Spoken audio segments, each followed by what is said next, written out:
ब्रज छोड़ के मथुरा चला गया तो क्या होता है, अब तो जो है स्कूल जाना पड़ रहा है पढ़ने के लिए। बोले भैया अब तो जो है पढ़ाई करनी पड़ेगी और भी काम करने पड़ेंगे।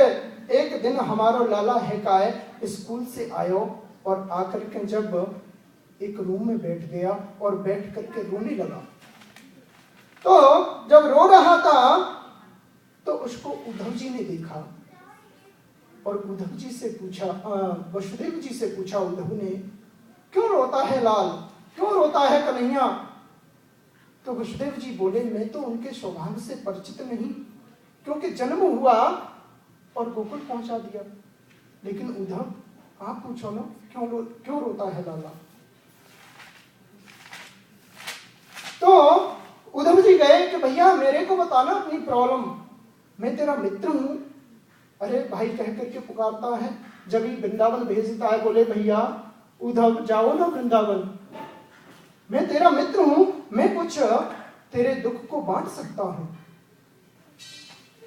अब तो जो है उद्धव जी को बड़ा जो है क्या आ रही है, दया आ रही है उद्धव जी को। तो बोले भैया मैं तेरे दुख को बांट सकता हूं। बोले उद्धव क्या बांटोगे तुम मेरे दुख को? बोले बताओ ना कि वो ब्रजवासी मेरी याद में रो रो करके सजल हो गए, क्या मैं उनकी याद नहीं करूं? वो खाते नहीं, पीते नहीं, सोते नहीं, क्या मुझे उनकी याद नहीं आएगी? तीनों लोगों को नचाने और रुलाने वाला आज खुद मैया जसोदा के घर पर रो रहा है एक कोने में बैठ करके। देखो प्रभु की लीला क्या है। तो उद्धव जी को बोले कि मुझे बताओ अपनी प्रॉब्लम, मैं सॉल्व करूंगा आपकी प्रॉब्लम। तो बोले भैया उद्धव अगर मेरी प्रॉब्लम को अगर जानना है और जान करके क्या करोगे? बोले मैं अवश्य ही आपके दुख में अवश्य ही साथ दूंगा। बोले भैया वृंदावन जाओ। तो अब वृंदावन भेज रहे हैं कि गहर जन जाओ उद्धव, आज ही जाओ ब्रज, आवत है याद गोप और गैया की, उठती उर पीर मनावे नहीं धीर, ओश करत अधीर वासुवंशी बट छैया की, उन्हें समझियो आवेंगे दो भैया, और जइयो नंदरैया मेरे ने लेना उद्धव, कहियो प्रणाम मेरी मैया के पायन में, उधमी कन्हैया को या उधमी कन्हैया की। उद्धव तुम ब्रज जाओ भैया और मेरी मैया के चरणों में प्रणाम कहना, प्रणाम कहियो और कहियो जे लाला है काय तेरो चंचल कन्हैया तो मैया प्रणाम कर रहे हो है, जो तेरे अंगना में उत्पात मचायो करता हो वो आज मैया तेरो लाला है काय प्रणाम कर रहे हो है। उद्धव जब मेरी मैया मुझ को बुलायो करती ही कि आजा लाला माखन खा ले, तो मुझ को कन्हैया कह के पुकारो करती ही और कहती ही कि लाला माखन और रोटी खा ले।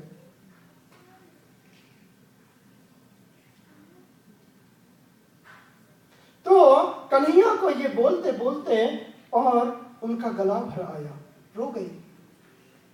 उद्धव ने बोला भैया रो मत, मैं अभी जाता हूं। बोले एक बात है, चला तो जाऊंगा लेकिन जब मैं ब्रज जाऊंगा, जब मैं कारत्व शैली में बोलूंगा तो क्या समझेंगे वो गंवार ब्रजवासी मेरी भाषा को? तो मेरे कन्हैया को लगा कि उद्धव को अपने ज्ञान पर अभिमान हो गया।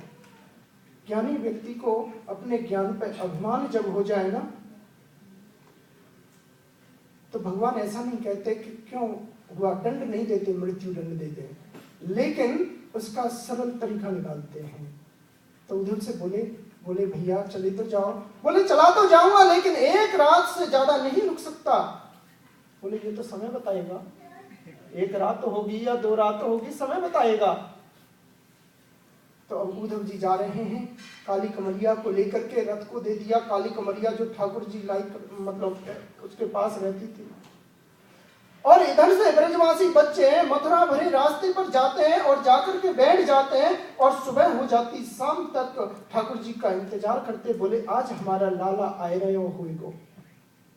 सुबह से शाम निकल जाती मथुरा भरे रास्ते पे, लेकिन कन्हैया आता हुआ दिखाई नहीं देता है। अश्रुओं से उनकी आंखें भर आती, लेकिन जाते जाते सालों बीत गए, क्योंकि 2 दिन की बोल के गया था ना कि मैं 2 दिन के बाद वापस आ जाऊंगा। बोले मैया आज भी हमारो कन्हैया वापस नहीं आयो। बोले आज जाओ बेटा आज जाओ।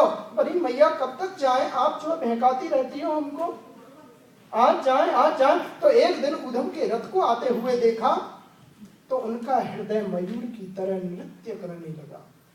बोले आज हमारा लाला आए गयो, आज हमारा कन्हैया आए गयो।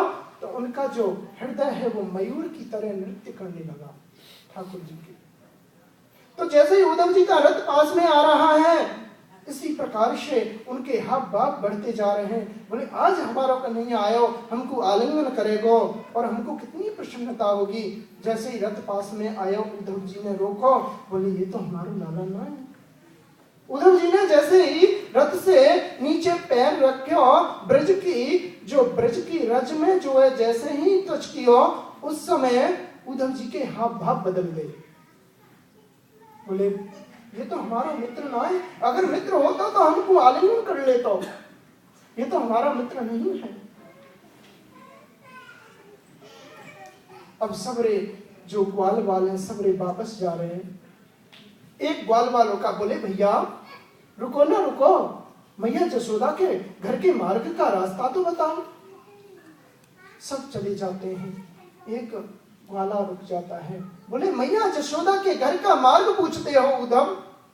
बोले मैं उद्धव मथुरा से आया, कृष्ण का मित्र। बोले मैया जसोदा के घर का मार्ग पूछते हो कि मैया जशोदा के घर का वही मार्ग है जो मैया के अश्रुओं से जो धारा बह रही है, इसका जहां पर अंत है वो ही मैया के घर का मार्ग है। और चले जाते हैं। उद्धव रथ लेकर के जब जाता है, जैसे ही महल में प्रवेश करता है, मैया बैठी हुई है ध्यान में, शिथिल हो गई, खाती नहीं पीती नहीं सोती नहीं, अपने लाला की याद करते करते इतनी शिथिल हो गई कि चला फिरा नहीं जाता, दो पकड़ के उठा करके और मैया को इधर उधर ले जाती थी। तो जब उद्धव ने जैसे ही प्रवेश किया महल में, बोले मैया उद्धव कृष्ण का मित्र मथुरा से आया, मेरा प्रणाम स्वीकार करें। बोले लाला मेरे बेटा धीमे बोल, मेरा कन्हैया है वो पालने में सो रहे हो। उद्धव तो चक्कर हो गया। बोले कन्हैया को तो मथुरा में छोड़ के आया। बोले मैया अपने लाला के दर्शन करावेगी? बोले हाँ बेटा, लेकिन मैं शिथिल हो गई हूं, चला नहीं जाता। तू मुंह को अगर पकड़ के मेरे लाला के पालने तक ले जाए तो मैं तो मैया मैं अपने लाला के दर्शन करा सकूं। जैसे ही उद्धव जी पकड़ के ले जा रहे हैं और मैया पछाड़ खा करके वहीं तक गई। बोले मैं कितनी अभागी हूं, मेरे लाला को तो गए सालों बीत गए, लेकिन परसों की बोल के गया अभी तक नहीं आया उद्धव। ने बोला ये भी विचित्र बात है। तो जब मैया के पास जाकर के देखा, 2-3 दिन बीत गए मैया जशोदा से और नंद बाबा से बात करते करते। अब बोले राधा रानी कहाँ मिलेंगी? बोले राधा रानी मिलेंगी कुंजन में। बोले मेरे को राधा रानी से भी मिलना है। अब बेटा पता पड़ेगा कितने दिन ब्रज में रुकेगा। तो अब राधा रानी के पास गए उद्धव जी। हमारा जो है ब्रज में जो है बाबा लाला गुड़िया इस प्रकार की भाषा है, मतलब ब्रज की। बोलंत हेला बचनंत गाली, देखी श्याम मधुपुरी तुम्हारी। एक बार एक ब्रजवासी ब्रज में जा रहा था। बोले भैया वृंदावन तो जा रहा हूं, लेकिन वृंदावन में तो वृक्ष ही वृक्ष है, कैसे पता पड़ेगा वृंदावन लग गया।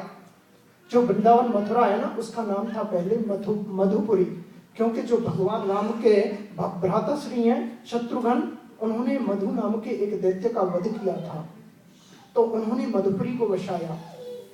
तो इसी कारण से ब्रजवासियों के हृदय में तो प्रेम है, लेकिन बोलने में लगता होगा, कभी कभी आप ब्रज गए होंगे, जब वो आपस में बात करते हैं तो ऐसा लगता है झगड़ा कर रहे हैं या गाली दे रहे हैं।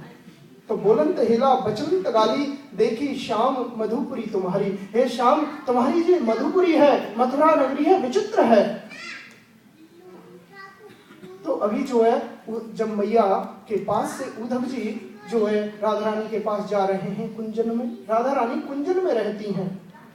तो जैसे ही राधा रानी को के पास गए तो राधा रानी को घेर करके सभी सखियां खड़ी हुई हैं और अपने अपने स्वप्न की बातें बता रही हैं। उद्धव गया, बोले देवियों मेरा पहले तो सुना एक वृक्ष के ओटक में, फिर बोला देवियों मेरा प्रणाम स्वीकार करो, कृष्ण का मित्र उद्धव मथुरा से आया।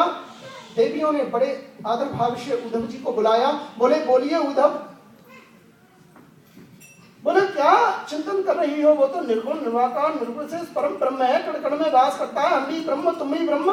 बोले उद्धव तुम भय बोरे पाती लेके आए दौरे, ज्ञान कौन जानत यहाँ रोम रोम श्याम है। यहाँ तो रोम रोम में श्याम बसा हुआ है, आप ज्ञान की बात करते हो, ज्ञान के लिए तो जगह ही नहीं है। यहाँ तो रोम रोम में श्याम है। कोई सखी बोल रही है आज कन्हैया मेरे, आज श्याम मेरे स्वप्न में आए और पानी की मटकी को भरा और मेरे सर पे रख दिया। दूसरी बोली भरा के रूप में आए, मुझसे पता नहीं क्या क्या बातें की, जैसे ही मैंने देखा तो मेरी आंखें खुल गई। तीसरी बोली मेरे स्वप्न में आए और रास कर रहे थे, जैसे ही मैंने निहारना शुरू किया मेरी आंखें खुल गई। तो उद्धव जी के ज्ञान की गुदड़ी जो है बना बना के गोपियों ने जैसे ही बोला, उद्धव तुम बोलते हो कि वो निरुकार ब्रह्म है, कण कण में वास करता है, उसका हाथ नहीं पैर नहीं कुछ नहीं होता, हाथ नहीं होता है पैर नहीं। तो प्रभु ने अगर उसका हाथ नहीं होता तो उसने माखन की मटकी को उतारा कैसे? आप बोलते हो कि उसके पैर नहीं होते तो गाय चराने गया कैसे? आप बोलते हो कि उसका शरीर नहीं होता तो हमको स्पर्श किया कैसे? उद्धव तुम भय गोरे पाती लेके आए दौरे, ज्ञान कौन जानत यहाँ तो रोम रोम श्याम है। रोम रोम में श्याम, केवल श्याम ही श्याम है। तो ये गोपियों का भाव। राधा रानी के पास से देवियों मेरा प्रणाम स्वीकार करें, अब मथुरा वापस जा रहे हैं। इसी वजह से जो उद्धव जी का ज्ञान है उसकी गुदड़ी बना दी, मतलब गोपियों ने और राधा रानी ने। गुदड़ी समझते हैं, पीट पीट करके एक कपड़े को जो है एकदम बेकार कर दिया जाए, उसका नाम गुदड़ी है। और उसी के नाम पर हमारे वृंदावन में एक मोहल्ले का नाम पड़ा ज्ञान गुदड़ी। बोलो कन्हैया लाल की। तो आप राधा और कृष्ण दोनों साक्षात उपस्थित हैं यहाँ पे। तो शास्त्र बताता है कि राधा रानी कौन है और राधा और कृष्ण में अंतर क्या है। जब उद्धव गए वृंदावन से मथुरा तो जाकर के देखा प्रभु आप तो पता ही कठोर हो गए, वो ब्रजवासी आपकी याद में सोते नहीं, खाते नहीं, पीते नहीं, आप इतने निष्ठुर हो गए कि ब्रज छोड़ करके यहाँ पे पड़े हो। बोले उद्धव आंखें बंद करो। आंखें खोली तो राधा रानी साथ में खड़ी हुई है। बोले राधा रानी की जय। बोले मेरे बगैर राधा नहीं, मैं राधा के बगैर नहीं। तो राधा और कृष्ण क्या है? एक माता आई, बोले ये राधा रानी और कृष्ण क्या वाइफ और हस्बैंड है? मैंने बोला ये तो विचित्र लीला है, ये समझना बहुत ही मुश्किल है। तो शास्त्र बोलता है कि तस्मात् ज्योति रघुद्वेधा राधा माधव रूपकम, एक ही शक्ति दो रूपों में परिणत हो गई। शरीर दो है लेकिन आत्मा एक ही है, दो रूपों में परिणत हो गए। तो बड़ी विचित्र स्टोरी है, कथा है। एक बार हमारे नंद महाराज ये ब्रह्म वैवर्त पुराण की जो है